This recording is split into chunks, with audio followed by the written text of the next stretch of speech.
लोगों को मैं एक कहानी सुनाती हूँ जिसमें 7 भाई होते हैं और उन 7 भाइयों की एक बहन होती है। वो अपनी बहन से बहुत प्यार करते हैं। तो वो सातों भाई एक दिन लकड़ी काटने के लिए जंगल में जाते हैं और उनकी बहन घर पे खाना बनाती है। डेली खाना बनाती थी और डेली भाई आके शौक़ से खाना खाते थे। तो एक दिन वो साग बना रही थी तो उसकी बहन की उंगली कट जाती है।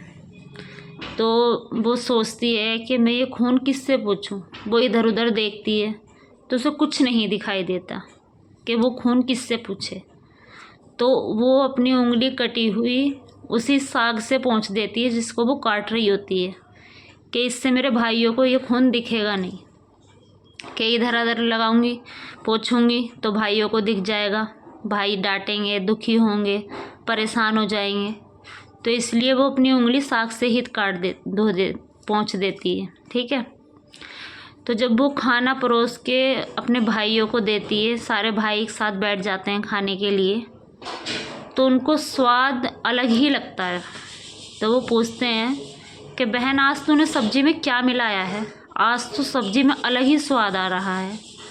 तो वो बोलती है भाई कुछ नहीं मिलाया, जैसा रोज़ मिलाती थी सब्जी में मिर्च मसाला वही आज डाला है मैंने, अलग तो कुछ नहीं डाला। तो भाई सारे गुजारिश करते हैं बता दे बहन बता दे तूने क्या मिलाया, आज सब्जी बहुत अच्छी है। तो हार के फिर वो लड़की बता देती है कि भाई मेरी उंगली कट गई थी तो खून निकल रहा था तो मैंने साग के पत्ते से ही पोंछ दिया। तो भाई बोलते हैं इतना स्वाद। तो जब उसकी बहन अंदर को चली जाती है उनकी, तो फिर आपस में बात करते हैं कि अगर बहन की एक बूंद से इतना स्वाद आ गया तो फिर उसका मांस कितना अच्छा लगेगा खाने में, ये बोलते हैं। तो उनका छोटा भाई बोलता है, सबसे छोटा, कि भाई ऐसे तुम कैसे बोल रहे हो, वो हमारी छोटी बहन है। तो उसे चुप कर देते हैं। तो एक दिन एक छोटा भाई, वो तो बेचारा डरता है तो कुछ बोल नहीं पाता, तो सारे भाई मिलके एक योजना बनाते हैं कि एक बहन को लेके जाएंगे जंगल में और इसको काट के इसका मांस पकाकर वो खाएंगे। तो छोटा भाई इस चीज़ के लिए राज़ी नहीं होता है कि नहीं भाई मैं ऐसा नहीं करूँगा। तो वो उसको डांट देते हैं, डपट देते हैं, तो वो बेचारा डर जाता है। तो एक दिन वो अपनी बहन से बोलते हैं कि चल बहन आज लकड़ी लेने तू भी हमारे साथ चल, तुझे बेर खिला के लेके आएंगे। बेर को बोल देते हैं कि तुझे बेर खिला के लेके आएंगे, बहुत पक्के बेर लगे हुए हैं एक बेरी पे। तो उनकी बहन भी चल देती है कि ठीक है भैया चलो मैं चल रही हूँ।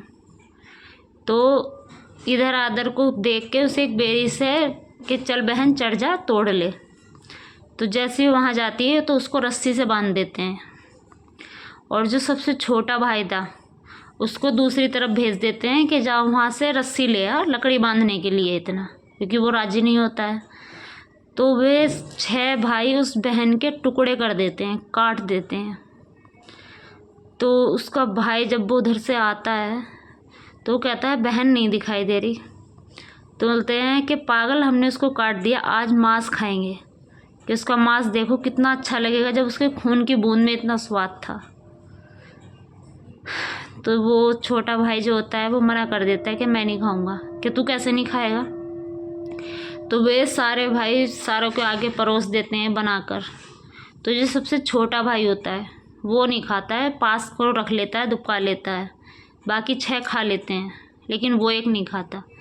तो वो जो छोटा भाई होता है वो अपने उसको दुबका के जब वे चले जाते हैं तो वो ज़मीन में गड्ढा खोद कर वहाँ दबा देता है, वहाँ एक पेड़ लगा देता है। तो उस पेड़ के ऊपर से बांस की जो लकड़ी होती है ना, बांस वाली, वो वाले पौध लगाता है वो। तो जब एक साधु आता है तो उस बांस की लकड़ी से वो लकड़ी काट लेता है, उसकी बांसुरी बनाता है। तो वो बांसुरी इतनी मीठी धुन बजती है उसमें बहुत। तो वो एक दिन साधु उसी गांव में आ जाता है जिस गांव की वो लड़की थी। तो वो हर घर में जाता है। तो जिस घर में भी वो जाता था उसकी धुन बहुत मीठी बजती थी, लेकिन जैसे ही वो उस लड़की के भाइयों के घर पे जाता था तो वहाँ वो बांसुरी बोलती थी, यहाँ ना बज, यहाँ ना बज, ये तो दुश्मन का घर है। यहाँ ना बज, यहाँ ना बज, ऐसे ही बोलती थी।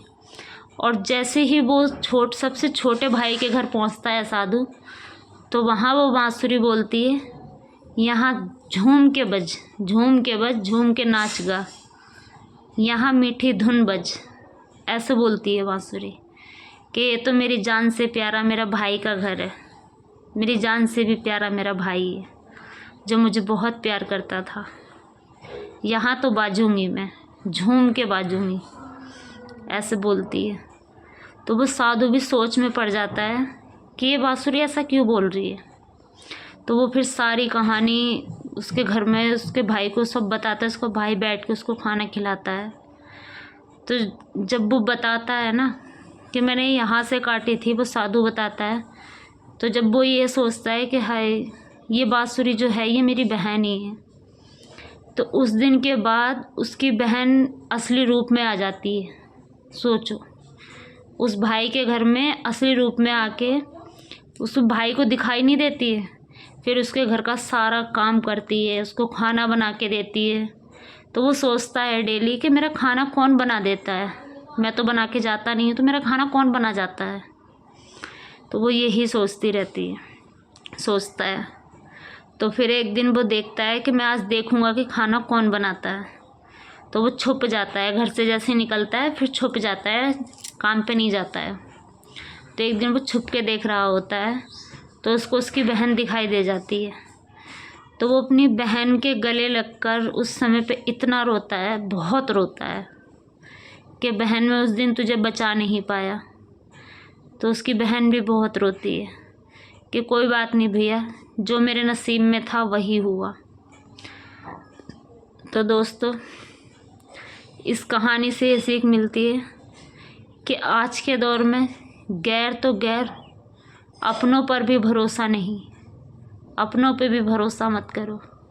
गैर पे भरोसा करना तो बहुत दूर की बात है, अपनों पे भी मत करो।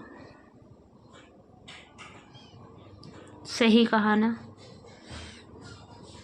ये दौर ऐसा है कि अपनों पे भी भरोसा नहीं कर सकते।